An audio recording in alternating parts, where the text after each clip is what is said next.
तो आज मैं जो सवाल आप लोगों के लिए लेकर के आया हूँ वो सवाल इतनी बार बोर्ड एग्जाम में पूछा गया है, पिछले 4 से 5 सालों में बहुत ही ज़्यादा बार पूछा गया है, या हर बार बोर्ड एग्जाम में आता है, या लगभग कई सारे सेटों में पूछा जाता है। 5 से 6 नंबर का सवाल है, या कहीं किसी किसी सेट में 10 अंक भी आ जाते हैं, लेकिन वो रेयर होता है। लगभग 5 से 6 अंक एवरेज आपका आपका सवाल वहां पर देखने को मिलेगा आपके बोर्ड एग्जाम में। ठीक है, तो ये टॉपिक कौन सा है मैं आपको दिखा देता हूँ। तो इतिहास सब्जेक्ट है, सोशल साइंस सामाजिक विज्ञान में इतिहास। तो दूसरे चैप्टर का सवाल है भारत में राष्ट्रवाद। ठीक है, उसका इम्पोर्टेंट क्वेश्चन और किस टॉपिक पर या किस टॉपिक से रिलेटेड है वो भी मैं दिखा दे रहा हूँ। असहयोग आंदोलन, ठीक है, इस टॉपिक से रिलेटेड सवाल है।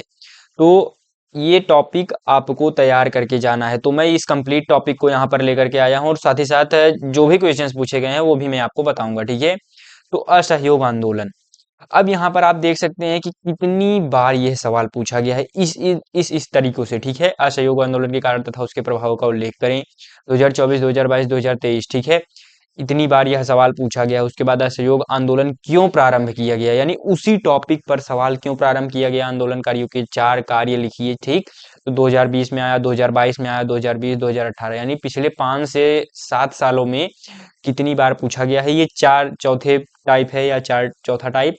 और यहाँ पर बाकी के 4 टाइप्स यहाँ पर हैं। असहयोग आंदोलन के मुख्य कारण क्या थे, इतनी बार महात्मा गांधी द्वारा चलाया गया आंदोलन का अर्थ क्या है, इसके कारण समझ लो। देखो, असहयोग आंदोलन के कारण पर कितनी बार क्वेश्चन पूछा गया है। ठीक है, तो कारण से रिलेटेड कितनी बार क्वेश्चन पूछा गया आप देख सकते हो।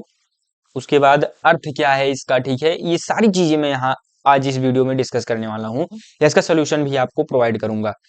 तो पहले आप देखो इस टॉपिक की इंपॉर्टेंस क्या है, उसके बाद आप थोड़ा सा उस जो है टॉपिक के प्रति जो है मोटिवेट होगे, और उत्साहित प्रोत्साहित भी होगे कि नहीं, इसका सॉल्यूशन मुझे पढ़ करके जाना है, याद करके जाना है, जिससे बोर्ड एग्जाम में 5 से 6 अंक तो मेरे इस वीडियो के थ्रू पक्के हो जाएं। ठीक है, तो यहाँ पर जो है टॉपिक क्या है, असहयोग आंदोलन। इस टॉपिक को अगर आप अच्छे से जो है याद कर लेते हो या पढ़ लेते हो, उसके बाद जो भी यहाँ पर ये 8 सवाल दिए गए हैं, ठीक है, या 8 सवाल पूछे गए हैं पिछले सालों में, तो इन 8 के 8 सवालों को आप कर पाएंगे। ठीक है, तो यहाँ पर मैं सोल्यूशन पर बात करता हूँ, इसी तरीके से आप बोर्ड एग्जाम में लिखेंगे भी। तो असहयोग आंदोलन, इस तरीके से आप हेडिंग डालेंगे। उसके बाद आप लिखेंगे असहयोग आंदोलन की शुरुआत सितंबर 1920 में हुई। कहीं कहीं पर 1 अगस्त भी लिखा है, लेकिन यहाँ सितंबर ही मान के चलो। तो असहयोग आंदोलन की शुरुआत सितंबर दिसंबर उतना नहीं चलेगा, लेकिन ओवरऑल ये पता होना चाहिए 1920। ठीक है, और 1922 फरवरी 1922 में जो है में हुई, और इसे फरवरी 1922 में चौरी चौरा कांड के बाद स्थगित कर दिया गया। चौरी चौरा जो भी कांड हुआ था उसके कारण इसे स्थगित कर दिया गया। और उसके बाद असहयोग आंदोलन का नेतृत्व किन्होंने किया, आप मतलब ये तो आपको पता ही होगा, लेकिन फिर भी यहाँ पर वही चीजें लिखनी है, जो आपको पता है वही चीजें लिखनी है। तो इसका नेतृत्व महात्मा गांधी ने किया था, इसे भारतीय राष्ट्रीय कांग्रेस का समर्थन प्राप्त था। ठीक है, भारतीय राष्ट्रीय कांग्रेस का भी समर्थन प्राप्त था। उसके बाद असहयोग आंदोलन के, अब असहयोग आंदोलन जो है कब चलाया गया और किन्होंने चलाया, इसका आपने उत्तर यहाँ पर देख लिया। इसी तरीके से आपको लिखना है। उसके बाद क्या लिखना है, असहयोग आंदोलन के मुख्य कारण। ठीक है, अब आगे बढ़ते हैं। असहयोग आंदोलन के जो है प्रमुख कारण निम्नलिखित थे। तो नेक्स्ट पेज में आप किस तरीके से लिखेंगे, जो भी कारण थे मैंने यहाँ पर हेडिंग वाइज पॉइंट वाइज करके लिखना है। ठीक है, जब तक आप पॉइंट वाइज नहीं करोगे, प्रेजेंटेशन बहुत ही मायने रखता है। इंग्लिश के टीचर मेरे जो है अभी यूपी बोर्ड, ये यूट्यूब चैनल पर अगर आप सर्च करेंगे इंग्लिश बाई पाठक सर, तो मतलब उनका मतलब एक ही मोटिव रहता है कि प्रेजेंटेशन। वही उन्हीं की बदौलत मैंने इंग्लिश में 92 अंक प्राप्त किए थे कक्षा 12 में। कक्षा 10 में मेरे 80 ही अंक थे, और 12 में मैंने 92 अंक प्राप्त किए। केवल केवल उनके फॉर्मेट को मैंने अडॉप्ट किया था बस। ठीक है, पाठक स्टाइल अडॉप्ट किया था कह सकते हो। तो उन्हीं के सीख पर इस सब्जेक्ट में भी अप्लाई कर रहा हूं कि फॉर्मेट मायने रखता है मेरे भाई। ठीक है, तो इसी तरीके से आपको लिखना है। जलियांवाला बाग हत्याकांड 1919, ब्रिटिश सेना द्वारा निर्दोष भारतीयों की हत्या से देश में भारी आक्रोश फैल गया। पहला पॉइंट आपको इस तरीके से। उसके बाद रॉलेट एक्ट, ये भी एक कारण था असहयोग आंदोलन का। बिना मुकदमा चलाए गिरफ्तारी का कानून, जिसने भारतीयों की स्वतंत्रता छीन ली। ठीक है, उसके बाद तीसरा क्या है, खिलाफत आंदोलन, ये भी एक प्रमुख कारण था। और चौथा क्या है, ब्रिटिश शासन की दमनकारी नीतियां। तो खिलाफत आंदोलन में क्या था, तुर्की के खलीफा के पद को समाप्त करने के विरोध में मुस्लिम समुदाय का आक्रोश। ठीक है, तो यह जो है एक खिलाफत आंदोलन था, जिसका जो भी मतलब ये जो कारण था, ये एक प्रमुख कारण था असहयोग आंदोलन के लिए। ठीक है, उसके बाद ब्रिटिश शासन की दमनकारी नीतियां, आर्थिक शोषण, नस्लीय भेदभाव और भारतीयों की उपेक्षा। ठीक है, उपेक्षा, अपेक्षा नहीं, उपेक्षा, उपेक्षा और अपेक्षा में बहुत ही अंतर है। ठीक है, तो यहाँ पर 1 2 3 4 पॉइंट्स करके मैंने आपको बता दिया, या 4 पॉइंट्स लिखे किसके लिए, असहयोग आंदोलन का प्रमुख कारण क्या था, यह आंदोलन क्यों चलाया गया, या इसका जो मेन रीजन, यही 4 पॉइंट्स थे। ठीक है, उसके बाद असहयोग आंदोलन क्यों प्रारंभ किया गया। ठीक है, तो यहाँ पर वही लिखा हूं मैं, ब्रिटिश शासन के अन्यायपूर्ण कानूनों और दमनकारी नीतियों का अहिंसक तरीके से विरोध करने तथा स्वराज की प्राप्ति के लिए असहयोग आंदोलन प्रारंभ किया गया। यही पॉइंट लिख देना है, हेडिंग मतलब देखो यहाँ पे इस तरीके से पॉइंट आप बना करके लिखोगे, या स्टार बना दो या हैशटैग बना दो। ठीक, और यहाँ पे असहयोग आंदोलनकारियों के 4 कार्य। तो असहयोग आंदोलनकारियों जिन्होंने असहयोग आंदोलन चलाया था, वो मतलब असहयोग आंदोलन को किस प्रकार से दिखा रहे थे, या जो प्रदर्शनकारी थे तो किस तरीके से उन्होंने मतलब जो है इसको चलाया, या क्या कार्य किए जिससे असहयोग आंदोलन इसका नाम पड़ा। ठीक, तो उन्होंने क्या किया, सरकारी स्कूलों कॉलेजों का बहिष्कार किया। ठीक, उसके बाद विदेशी वस्तुओं का त्याग किया, उसके बाद सरकारी पदों और अधिक उपाधियों का भी त्याग किया, उसके बाद खादी पहनना और स्वदेशी को अपनाना। ठीक है, तो ये 4 चीजों या ये 4 कार्य उन्होंने किए। तो विदेशी वस्त्रों का बहिष्कार किया और कॉलेज का भी बहिष्कार किया, सरकारी स्कूल कॉलेज का। तो इस प्रकार से असहयोग आंदोलन उन्होंने स्टार्ट किया। ठीक, उसके आगे बढ़ते हैं, तो असहयोग आंदोलन के प्रभाव। फिर असहयोग आंदोलन के प्रभाव क्या थे, तो एक एक करके 5 पॉइंट्स मैंने यहाँ पर लिखे हैं। पहला प्रभाव क्या है, राष्ट्रीय चेतना का व्यापक प्रसार, भारतीय जनता में राजनीतिक जागरूकता।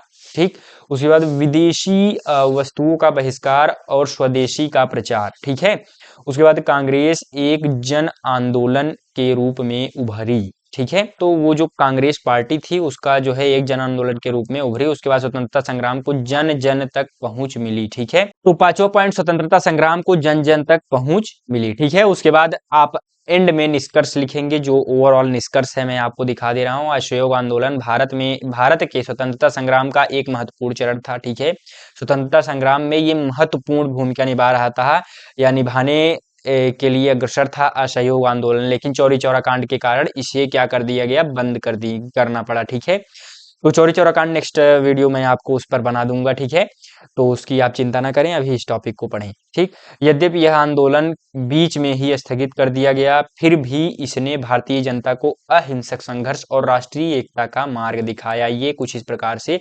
निष्कर्ष आप लिख दोगे। ठीक है, तो ओवरऑल आपने फॉर्मेट अडॉप्ट कर लिया, किस तरीके से लिखना है याद तो कर लोगे, लेकिन फॉर्मेट भी जरूरी है मेरे भाई। तो असहयोग आंदोलन ये टॉपिक था मेरा, या अपना ये टॉपिक था।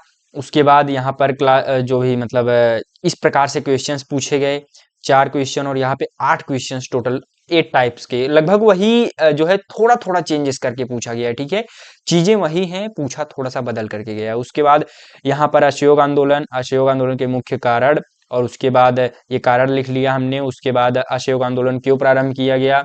ठीक है, आपने यहाँ पर देखा। उसके बाद आपने क्या देखा कि असहयोग आंदोलनकारियों के 4 कार्य, उनके क्या कार्य थे जिससे असहयोग आंदोलन जो है आगे की ओर बढ़ता रहा। उसके बाद क्या हुआ, असहयोग आंदोलन के प्रभाव क्या पड़े। ठीक, और उसके बाद निष्कर्ष ओवरऑल ये रहा। ठीक है, इस तरीके से आपको लिखना है। इस तरीके से मतलब ये नहीं कि पूरा कंप्लीट लिखना पड़ेगा, क्या नहीं, इतना ज्यादा नहीं लिखना होता। ठीक है, लिमिटेड शब्द लिखने होते हैं। तो स्पेसिफिक क्वेश्चन आएगा तो उसका उस हिसाब से, अब जैसे उन्होंने क्या पूछ लिया, असहयोग आंदोलन के प्रमुख प्रभाव को बताइए, तो आपने प्रभाव लिख दिए। ठीक, यही 5 पॉइंट लिख दिए, हो गया। ठीक है, थोड़ा सा पेन चला गया है तो उसको मैं भी मिटा देता हूँ। हाँ, तो अब यहाँ पर जैसे मैं आपको दिखा दे रहा हूँ असहयोग आंदोलन के प्रभाव, तो आप इस 5 पॉइंट्स को लिख दोगे बस। ठीक, और उसके बाद नहीं, 5 पॉइंट्स को लिखोगे ही लिखोगे, साथ में असहयोग आंदोलन क्यों चला, कब चला, ये भी मतलब बता देना थोड़ा सा असहयोग आंदोलन के बारे में। उसके बाद ये प्रभाव लिख दीजिएगा। ठीक है, उसके बाद असहयोग आंदोलनकारियों के 4 कार्य लिखिए, तो 4 अंक का सवाल पूछा जाएगा, मिनिमम 4 कार्य लिख दीजिएगा आप।